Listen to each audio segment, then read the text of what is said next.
Sir నమస్తే. నమస్తే అమ్మా. ఈరోజు ఎక్కడ చూసినా, ఉమ్, ఎక్కడ విన్నా ఎలక్షన్స్ అనే టాపిక్ ట్రెండింగ్ లో ఉంది. yes.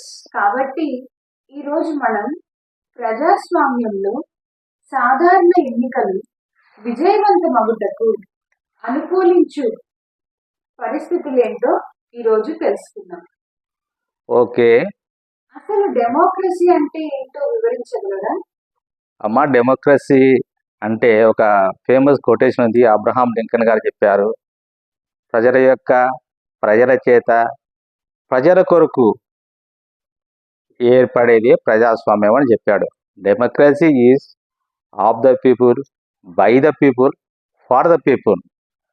మన యొక్క భారత రాజ్యాంగం ఇచ్చినటువంటి ఒక అత్యుత్తమ ఒక వరం ఇండియన్ పీపుల్కి ఏదంటే ఓటు హక్కు.